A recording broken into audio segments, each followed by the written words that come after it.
ঋত্বিক অধিকারী।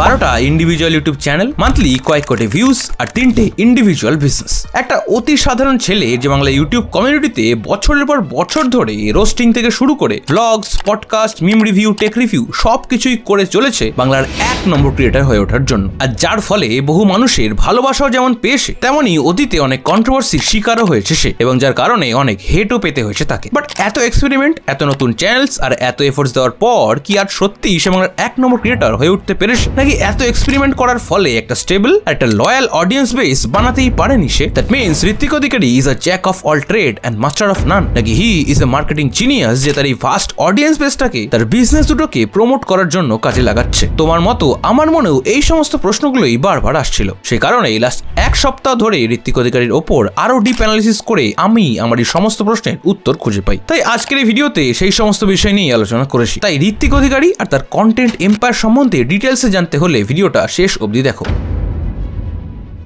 তো কি চলছে ভাই লোক, welcome to another episode of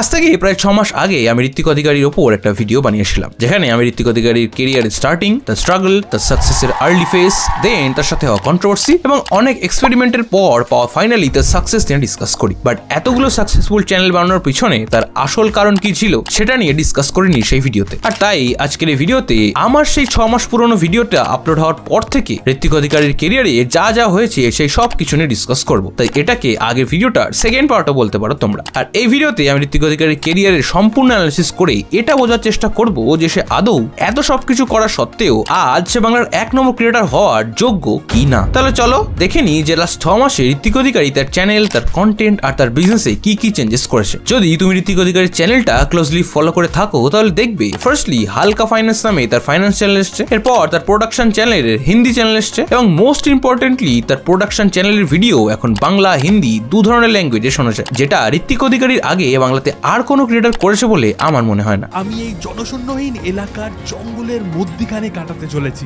এর পাশাপাশি আমরা দেখব আরো दो बड़े एक्सीडेंट, उनमें से और उसके पहले चलिए एक्सप्लोर करते हैं ये 15 साल पुरानी ट्रेन एक्सीडेंट साइट। स्टार्ट करेंगे हम इस उल्टी बोगी से। चलिए दोस्तों। এছাড়াও তার আরো দুটো বিজনেস লঞ্চ করেছে সে, একটা তার ইউটিউব আর ভিডিও এডিটিং এর কোর্সের বিজনেস, আর একটা তার চায়ের বিজনেস। তো এবার আমরা তার লাস্ট 6 মাসের বা 1 বছরের গ্রোথটাকে বাংলার বাকি তার সমসাময়িক ইউটিউবারদের লাস্ট 1 বছরের গ্রোথের সাথে তুলনা করে দেখব যে ঋত্বিক অধিকারী বাংলার বাকি ক্রিয়েটারদের তুলনায় কি এমন করছে যে সে বাংলার 1 নম্বর ক্রিয়েটার হওয়ার যোগ্য, বা আদৌ সে বাংলার 1 নম্বর ক্রিয়েটার হওয়ার যোগ্য কিনা। আর ভিডিওটা স্টার্ট করার আগে বলে দিই যে এই ভিডিওতে বলা সমস্ত কিছুই তথ্যের উপর ভিত্তি করে বলা। পার্টিকুলার কোনো ক্রিয়েটারকে টার্গেট করা বা তার এগেইনস্টে হেট ছড়ানো বা কারোর সাথে কারোর কম্পারিজন করা এই ভিডিওটার উদ্দেশ্য নয়, বিকজ সবার সিচুয়েশন সেম নয়, and I am no one to জাজ देयर ওয়ার্ক। এন্ড এটা সবাই বাংলার এক একজন স্বনামধন্য ক্রিয়েটার। এখন ঋত্বিক অধিকারীর সমসাময়িক কিছু ক্রিয়েটার যারা ঋত্বিক অধিকারীর সময় থেকে আজও বাংলা ইউটিউবে অ্যাক্টিভ রয়েছে এবং যাদের সাবস্ক্রাইবার বেসও ঋত্বিক অধিকারী সাবস্ক্রাইবার্সের কাছাকাছি, তাদের নামের লিস্টটা যদি দেখো তাহলে তার মধ্যে তার বঙ্গাই, সিনেবাপ, ওয়ান্ডার মুন্না,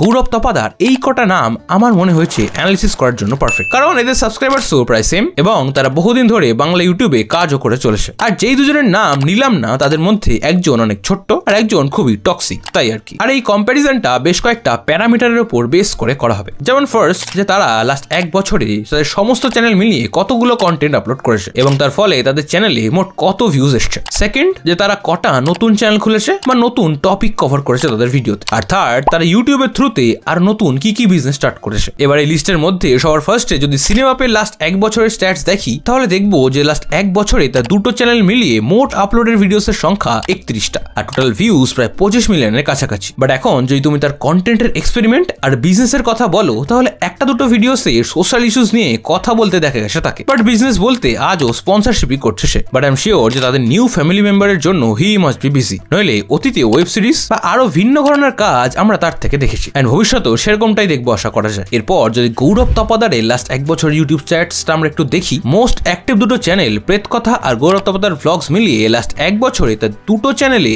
150টা ভিডিও আপলোড করেছে সে এবং প্রায় 95 মিলিয়ন ভিউজও গেইন করেছে সে। বাট কন্টেন্ট এক্সপেরিমেন্ট বলতে লাস্ট 1 বছরে কিছুই করেনি সে, যেরকমটা চলছিল সেরকমটাই চলছে। হয়তো সেই কারণেই তার প্রেত কথা চ্যানেলের ভিউজও ধীরে ধীরে কমতে শুরু করেছে। এই বিষয়ে তোমার কি মতামত সেটা কমেন্ট বক্সে জানিও। আর ইউটিউবের পাশাপাশি বিজনেস বলতেই তো স্পটিফাই চ্যানেলটাই যথেষ্ট, যেটা কিনা ইন্ডিয়ার টপ 10 পডকাস্টের মধ্যেও র্যাঙ্ক করে। আর এরপর যদি ওয়ান্ডার মুন্না লাস্ট 1 বছর ইউটিউব জার্নিটাকে দেখো, তাহলে দেখবে সে তার দুটো চ্যানেল মিলিয়ে মাত্র 8টা লং ভিডিও আপলোড করেছে। বাট তার সত্ত্বেও লাস্ট 1 বছরে 50 million long video views gain করেছে সে। আর কন্টেন্ট এক্সপিরিয়েন্স বলতে লং ভিডিওর থেকে এখন শর্টেই সে বেশি আর যেটা তাকে বেশি বেশি ব্র্যান্ড পেতেও সাহায্য করেছে, which is the only business she has right now. And finally যদি আমরা দ্য বঙ্গাইয়ের দুটো চ্যানেলের লাস্ট 1 বছরের স্ট্যাটস দেখি, তাহলে দেখবো দুটো চ্যানেল মিলিয়ে লাস্ট 1 বছরে মাত্র 4টে লং ভিডিও আপলোড করেছে সে। And still he manage to get close to 50 million views. আর এবার যদি তার কন্টেন্ট এক্সপেরিমেন্ট আর নতুন চ্যানেলের কথা বলি, তাহলে 7 মাস আগে তার ইয়োর বঙ্গাই চ্যানেলে একটা টাকা নিয়ে একটা অন্য ঘরানার ভিডিও, আর মেন চ্যানেলে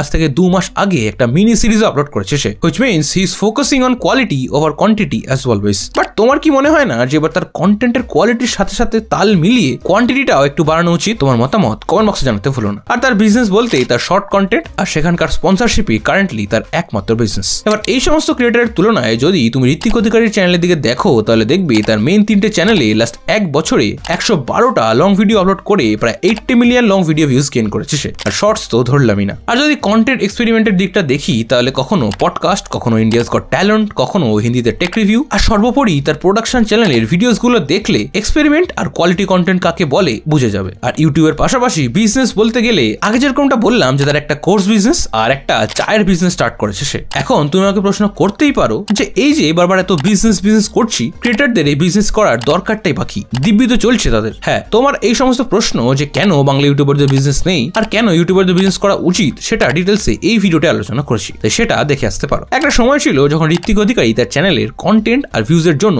যা খুশি আপলোড করতো, কখনো ক্লিক বেট, কখনো রোস্টিং, কখনো পারমিতা সিরিজ, কখনো ভ্লগ, বা কয়েকদিন পর পর এটাই আমার শেষ ভিডিও বলে ভিডিওস বানাতে দেখা যেত তাকে। বাট তার পার্সোনালিটিকে স্যুট করার মতো কন্টেন্ট ততদিনেও খুঁজে পায়নি সে। তাই তার চ্যানেলে কখনো গেমিং, কখনো র‍্যাপ, কখনো বিরিয়ানি ভ্লগ সবই ট্রাই করতে দেখা যায় তাকে। মানে সব করেছে ভাই, সব।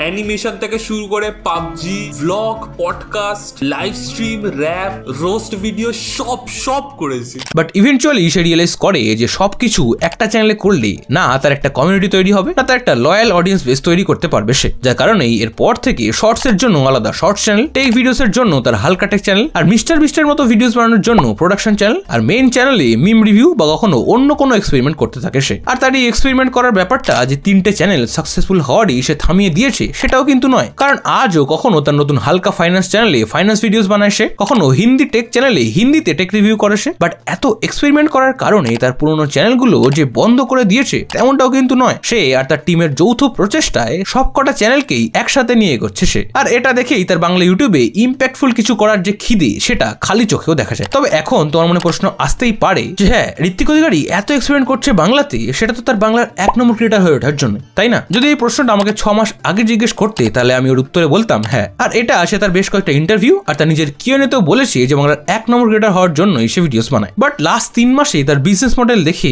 আমি এটা গ্যারান্টি দিয়ে বলতে পারি যে সমস্ত কিছু শুধুমাত্র বাংলার 1 নম্বর ক্রিয়েটর হয়ে ওঠার জন্যই করেনি সে। এর পেছনে এর থেকেও অনেক বড় একটা কারণ রয়েছে, এন্ড এবার সেটাই ডিসকাস করব। দেখো, আমি আমার ইউটিউবারদের বিজনেস প্রবলেমের ভিডিওটাই বলেছিলাম যে একটা ক্রিয়েটরের পক্ষে সবচেয়ে প্রফিটেবল আর ইজি টু ম্যানেজ বিজনেস হলো একটা ডিজিটাল প্রোডাক্ট বিজনেস বা কোর্সেস বিজনেস, যেখানে কোর্সটাই তার প্রোডাক্ট। কাস্টমাররা যেটার একটা ডিজিটাল কপি কিনতে পারবে তোমার থেকে, এন্ড অনলাইন পেমেন্টের পর তার ইমেইলেই পাঠিয়ে দেওয়া হবে সেটাকে, এন্ড কাস্টমাররা সেখান থেকেই ডিজিটালি সেটাকে অ্যাক্সেস করতে পারবেন। মানে ডিজিটাল প্রোডাক্ট বা কোর্সের ক্ষেত্রে না আছে শিপিং এর ঝামেলা, না আছে ওয়্যার হাউস বা ইনভেন্টরি ম্যানেজমেন্টের ঝামেলা, আর সবচেয়ে বড় কথা না আছে প্রোডাক্ট রিটার্নের ঝামেলা। সেই জন্যই এটা বেস্ট বিজনেস মডেল বলে আমার মনে হয়। আর আমার মতে ঋত্বিক অধিকারীও এই বিষয়টা মাথায় রেখেই এই ডিজিটাল কোর্সের বিজনেসটা স্টার্ট করেছে। আর এরপর আমি ভেবেছিলাম যে তার এই কোর্সটা লঞ্চ করার পর ধ্রুব ডটির মতোই তার সমস্ত ভিডিওতে এই কোর্সটাকে প্রমোট করবে সে। বাট আশ্চর্যজনক ভাবে তেমনটা কিন্তু করেনি সে। আর এবার তার কোর্স বানিয়ে ও নিজের ভিডিওতে সেটাকে প্রমোট না করার কারণ খুঁজতে গিয়ে জানতে পারি যে এটা শুধুমাত্র তার টার্গেট অডিয়েন্সের কাছেই প্রমোট করতে চেয়েছিল সে। মানে দেখো,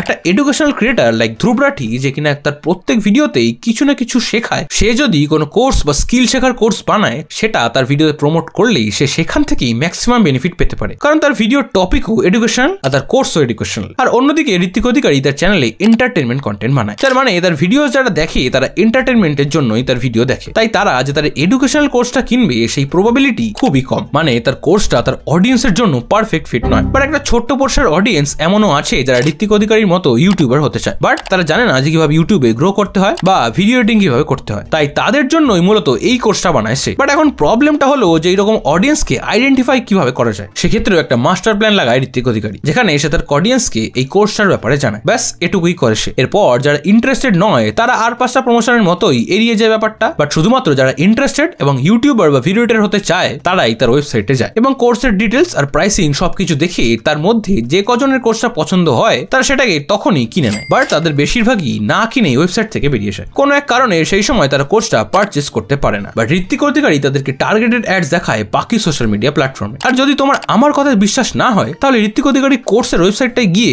একটু টাইম স্পেন্ড করে বেরিয়ে চলে আসো, দেন দেখবে তোমার ইনস্টা স্টোরি আর রিলসে ওর কোর্সের অ্যাড আসবে, কারণ এটাকে রিটার্গেটিং বলে। আর আমিও আমার অফিসে এরকম কাজই করে থাকি, তাই আমি জানি যে কিভাবে রিটার্গেটিং কাজ করে। তাহলে এখন প্রশ্ন হলো, যখন একটা বিজনেস চলছিল সেটাকে স্কেল না করে আরেকটা বিজনেস কেন স্টার্ট করলো সে? তার উত্তরটাও খুবই সিম্পল। দেখো, একটু আগেই বললাম যে তার এই কোর্স বিজনেসটা কিছু সংখ্যক টার্গেট অডিয়েন্সের জন্য যারা ইউটিউবার হতে চায় বা ভিডিও এডিটিং শিখতে চায় তাদের জন্যই ছিল। বাট তার লেভেল টি এর বিজনেসটা কমপ্লিটলি উল্টো। আমরা সবাই জানি যে চা আমাদের একটা ইমোশন, যে কোনো কারণে অকারণে সুখ দুঃখে চাই আমাদের একমাত্র ভরসা। আর সেই চাই যদি রেগুলার চায়ের বদলে বিভিন্ন ফ্লেভারে হয় তাহলে তো জমেই যায় ব্যাপারটা। আর তাই চায়ের এই ক্রেজ আর ডিমান্ডের কথা মাথায় রেখেই চায়ের বিজনেস স্টার্ট করে সে, যেটা যারা এন্টারটেনমেন্টের জন্য তার ভিডিওস দেখবে তারাও কিনতে পারবে, আর যারা এডুকেশনের জন্য দেখবে তারাও কিনতে পারবে। আর এভাবেই সেটা সারা দেশে ছড়িয়ে পড়বে। কি বলছো? সারা দেশে কিভাবে ছড়িয়ে পড়বে? এখন তুমি যদি তোমার মস্তিষ্কে একটু জোর দাও তাহলে তোমার নিশ্চয়ই মনে পড়বে যে ঋত্বিক অধিকারীর প্রোডাকশন চ্যানেলের ভিডিও হিন্দি অডিওতেও এখন ডাব হয়। তার মানে পুরো ইন্ডিয়ার মানুষ তার ভিডিওস দেখে। মানুষ দেখে যখন, তখন লেভেল টিও কিনতে পারে তারা। যে কারণে যদি তুমি লেভেল টি এর সোশ্যাল মিডিয়া অ্যাডস দেখো তাহলে সেখানে ঋত্বিককে হিন্দিতেই বলতে শুনতে পাবে, which means he wants to scale it across the country। বিশ্বাস না হলে সেম ভাবেই লেভেল টি এর ওয়েবসাইটে গিয়েও টাইম স্পেন্ড করো, দেখবে তোমার ইনস্টাতেও লেভেল টি এর হিন্দিতে অ্যাড চলে আসবে। আর যদি বিজনেস দুটোর প্রফিটেবিলিটি নিয়ে বলি তাহলে এটাও খুবই সিম্পল। দেখো, বহুদিন ধরে অ্যাডস চলছে, তার মানে নিশ্চয়ই প্রফিটেবল, নাহলে লস করে বিজনেস চালানোর ছেলে ঋত্বিক অধিকারী নয়। তাহলে এখন তোমার মতে